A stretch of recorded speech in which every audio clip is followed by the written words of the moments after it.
What is the difference between ஆசை and காதல்? காதலுக்கும் ஆசைக்கும் என்ன வித்தியாசம் அப்படிங்கிறது நமக்கு தெரியணும். சரியா? நான் வந்து ரீசெண்டாக பாஸ்டர் கேப்ரியல் தாமஸ்ராஜ் இருக்கார்ல, ஸோ இந்த டாபிக் பற்றி நான் வந்து கொஞ்சம் ரீசர்ச் பண்ணிருக்கும் போது அவரோட சர்மன் ஒன்று கேட்டேன். நிறைய பேரோட சர்மன் நான் Q&A அது, பட் நிறைய பேரோட சர்மன்ஸ் நான் கேட்டுட்டு இருந்தேன். ஸோ இவங்க எப்படி ப்ரீச் பண்றாங்க, ஸோ இதில் வந்து what is biblical what's not அப்படிங்கிறது ஏன் கேட்குறேன், அதை பார்த்து நான் ட்ராமடைஸ் பண்ணேன். இல்லை இவரோட சர்மன் நான் கேட்குறேன் சொல்கிறேன். இவர் பேசியிருக்காரு, என்ன பேசியிருக்காருன்னா, ஆசைக்கும் காதலுக்கும் வித்தியாசம் இருக்கு. ஆசைங்கிறது இன்னைக்கு வரும், நாளைக்கு போவோம். ஆமாம், சரியா? பட் லவ் இஸ் மோர் தேன் ஆசை. எஸ். ஆசைங்கிறது இப்போ ஒரு சர்டன் பர்சனுக்கு வந்து அது அவரோட பையனோட எக்ஸாம்பிள் ஒன்று சொல்லியிருப்பார். அவர் பையனுக்கு வந்து இந்த ஃப்ளைட் பொம்மை எல்லாம் பிடிக்கும், எங்கே போனாலும் அவர் அந்த பொம்மை வாங்கிட்டு வருவார். பட் அது ஒரு 5 நாளில் அதோட அந்த ஆசை போயிடும். அடிச்சு முடிச்சுட்டு அதோட என்ன பெட்டர் ஃப்ளைட் வாங்கலாம், என்ன பொம்மை வாங்கலாம் அப்படிங்கிற இதுக்கு போயிடுவார் அவரு அப்படின்னு மாதிரி சொல்லியிருப்பார் அவரு. அதான் ஆசை. லவ்ங்கிறது அது கிடையாது. Love is beyond that. It's a commitment. லவ்ங்கிறது கமிட்மெண்ட். அது எப்படின்னா, நம்ம பைபிள் படிக்கும்போது ஜீசஸ் லவ்ட் அஸ் அப்படிங்கிற படிக்கிறோம்ல, அது நிறைய பேர் நம்ம லைட்டா எடுத்துப்போம்.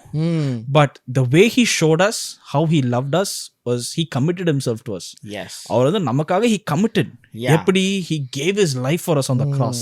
அதனால தான் பைபிள் வந்து இந்த ஹஸ்பண்ட் அண்ட் ஒய்ஃப்ஸ்க்கு உண்டான எக்ஸாம்பிள்ல பார்த்தனா பால் என்ன சொல்லியிருப்பாரு, husbands love your wives like how Christ loved the church. So Christ எப்படி church love பண்ணாரு, like he was fully committed. அந்த like through life. அத என்ன சொல்றது, இந்த no life, அது என்ன ஒரு வசனம் இருக்குமே, இயேசுவின் அன்பை விட்டு பிரிப்பவன் யார் அப்படின்னு சொல்லி வசனங்கள், பசியோ துன்பமோ, like no death no life, that is what commitment is. சரியா? நம்ம வெட்டிங் வவுஸ்லயும் படிப்பாங்க. ஆமா ஆமா.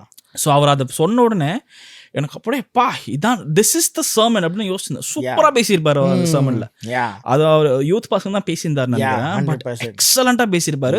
நீங்க நிறைய பேர் அந்த வீடியோ பார்க்கலன்னா போய் யூடியூப்ல பாருங்க. கேப்ரியல் தாமஸ்ராஜ் அண்ணன் வந்து பேசியிருப்பாரு. லைக் லவ் பண்றது சரியா தப்பாங்கிறது தான் டாபிக்னு நினைக்கிறேன். It's about 20-minute video, but செம்ம யூஸ்ஃபுல்லா இருக்கும் உங்களுக்கு.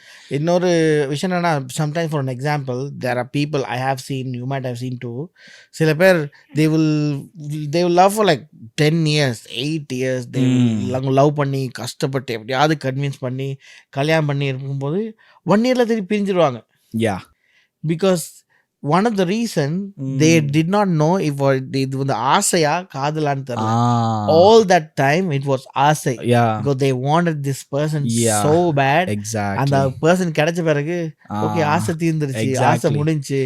அதுக்கு because love நேகனே சொல்றா, love is not a word. It's love is an action. If you truly love somebody, you are committed to this person till you die. Yes. ஆனா அதுவே ஆசையா இருந்துச்சுன்னா அது வந்து சில வருஷங்களுக்கு அப்புறம் அது அப்படியே ஃபேட் ஆகி போயிடும். அண்ட் another thing, இந்த ரிலேஷன்ஷிப்ங்கிறது வந்து it takes a lot of work. நீ ஒரு கேட்பரிஸ் டெய்ரி மில்க் வாங்கி கொடுத்து அப்பப்போ ஃபோன்ல ஒரு 1/2 மணி நேரம் 1 மணி நேரம் பேசி ஹாய் ஹவ் ஆர் யூ சாப்பிட்டியா தூங்குனியா, அது லவ்வே கிடையாது. நைட்டா பேசுவானுங்க. அப்புறம் அங்க அப்புறம் பேசி டாபிக் முடிஞ்சிடும். தெரியல ஏங்க இவன் ஃபுல்லா ட்ராமால பேசிட்டு இருக்காங்க. இவன் பர்சனலா போக மாட்டான்னு எல்லாத்தையும் இழுத்து விடுறாங்க இந்த பையன். நானும் டீனேஜா இருந்தா வந்திருக்கேன். So that's true. அது வந்து இந்த லவ்ங்கிறது வந்து அதையும் தாண்டி புனிதமானது. இதெல்லாம் அதுக்கும் மேல it is more valuable than this. நம்ம சும்மா ஒரு போன்ல பேசுறதுனாலயோ இல்ல நான் வந்து I'm lonely so that's why I need அதனால ஒரு girl தேடுறேன் அப்படிங்கிறது வந்து அதெல்லாம் ரொம்ப செல்ஃபிஷான ஒரு தாட். ஸோ அதனால if you find contentment, நீ உனக்குள்ளே நீ கண்டென்ட்டா இருந்தனா நீ வந்து ஒரு பொண்ணை எப்படி சூஸ் பண்றதுங்கிற ஒரு கிளாரிட்டி இருக்கும் உனக்கு. 100%. Right? So that is very very important to work on yourself when you are single. அது நாங்க திரும்பி சொல்றோம். ஆனா நிறைய இடத்துல ப்ரீச் பண்ணுவாங்க காதலிக்கிறதே தப்பு, கல்யாணம் முதல்ல காதலிக்கிறது தப்புன்னு சொல்லி ப்ரீச் பண்ணுவாங்க, பாவம் அப்படின்னு ப்ரீச் பண்ணுவாங்க. அதே மாதிரி கல்யாணம் பண்ண பிறகும் லவ் பண்றத பத்தி யாருமே பேச மாட்டாங்க. அது வந்து அது கூட தப்புமா. அவங்க கல்யாணத்துக்கு அப்புறம் அது நம்ம இன்னொரு டாபிக்ல பேசுவோம். கல்யாணத்துக்கு அப்புறம் அவங்க ஹஸ்பண்ட்ஸ்க்கு எப்படி பேசுவாங்க அது நம்ம இன்னொரு டாபிக்ல பேசுவோம். பட் இந்த it has to follow. But இந்த கேப்ரியல் அண்ணா பேசும்போது இன்னொரு matter பேசியிருப்பாரு.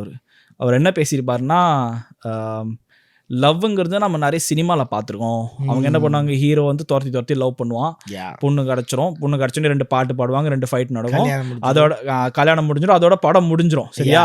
But true love starts after marriage. எனக்கு சொன்னோன்னே அப்படியே பாக்கெட்ல இருந்தாலும் சேஞ்ச் எல்லாம் அப்படியே செதற விட்டேன். எஸ் கம் ஆன் அப்படியே வைஃபோட முறைச்சு பார்த்துருப்பா. நீ வேற ஏன்டா. ஆனா சூப்பரான ஒரு மேட்ரு. உனக்கு ட்ரூ லவ் அவங்க வந்து சினிமால காட்டவே மாட்டாங்க. ஏன் அவன் வந்து இது போட்ட உடனே லவ் பண்ணி சேர்ந்த உடனே அவங்க என்ன பண்ணுவாங்க, கல்யாணம் முடிச்ச உடனே சுபம் அப்படின்னு போட்டு முடிச்சிருவானுங்க. பட் லவ் எங்க டெஸ்ட் பண்ணப்படும்னா கல்யாணத்துல தான் டெஸ்ட் பண்ணும். கல்யாணத்துக்கு அப்புறம் அந்த வாழ்க்கை வாழறல, அங்கதான் you will know if you made the right decision or not. உணர்கிறேன் ஐயா, அதை உணர்கிறேன். எங்க டேய் நீ சும்மா உண்மைதான், நீ சொல்றது உண்மைதான். அவர் எக்ஸலண்டா பேசியிருப்பாரு. அவர் என்ன சொல்லுவாரு, உனக்கு அங்கதான். அப்புறம் அவரோட ஒய்ஃபோட எக்ஸாம்பிள் சொல்லியிருப்பாரு. என்ன சொல்லியிருப்பாரு, என்னோட ஒய்ஃப்க்கு வந்து நிறைய இல்னஸ் இருந்தது, but through all of this like God helped me love her. I fell in love with my wife more and more. அதான் ஒரு ட்ரூ லவ்வோட எக்ஸாம்பிள். 100%. ஸோ ஒரு ட்ரூ லவ் வந்து உன் பார்ட்னர் சிக்காக இருக்காங்க, இல்லை உன் பார்ட்னர் வந்து உன்னோட நீட்ஸை மீட் பண்ண மாட்டேங்கிறாங்க அப்படிங்கிற ஒரு சிச்சுவேஷன் வரும்போது, எனக்கு அவ தான் மீட் பண்ண மாட்டேங்கிறாள், இல்லை அவன் தான் என்னை மீட் பண்ண மாட்டேங்கிறானே, எனக்கு எதுக்கு தேவையில்லை அப்படின்னு போகிறது கிடையாது. Love through thick and thin you stand for your partner. That is what love. அங்கதான் உன் லவ் வந்து டெஸ்ட் ஆகும், அங்கதான் உன் லவ் வந்து சர்டிஃபை ஆகும். That is God honoring love. ஆனா அப்படி ஒரு படம் எடுத்தா நல்லா ஓடுன்னு நினைக்கிறேன். ஓடாது. நம்ம கிறிஸ்தவர்களே அடிச்சு ஓடுவோம் படத்தை. ஆமா, இது என்ன இது மாம்சத்துக்குரிய காரணத்தை காமிக்கிறதுக்காக அப்படின்னு அடிச்சு விரட்டுவாங்க. ஏன்னா நமக்கு ஆசை, நம்ம விரும்பும் ஹாப்பிலி எவர் ஆஃப்டர் தான். அதுக்கு அப்புறம் அவனுக்கு என்ன ஆனானுங்க, அடிச்சுக்கிட்டு பிரிஞ்சானுங்களா தெரியல. ஹாய் பிலீவர்ஸ், தேங்க்யூ ஃபார் வாட்சிங் திஸ் வீடியோ. இதோட ஃபுல் வீடியோ பார்க்கணுன்னா இங்கே பாருங்கள். உங்களுக்கு இந்த மாதிரி நிறைய ஷார்ட் வீடியோஸ் பார்க்கணுன்னா இங்கே கிளிக் பண்ணுங்கள். மறக்காமல் எல்லாருக்கும் நம்ம ஊழியத்தை பற்றி சொல்லுங்கள். சொன்னீங்கன்னா வந்து பார்ப்பாங்க. மறக்காமல் கமெண்ட் பண்ணுங்கள், சர்ப்ரைஸ் பண்ணுங்கள். பாய்.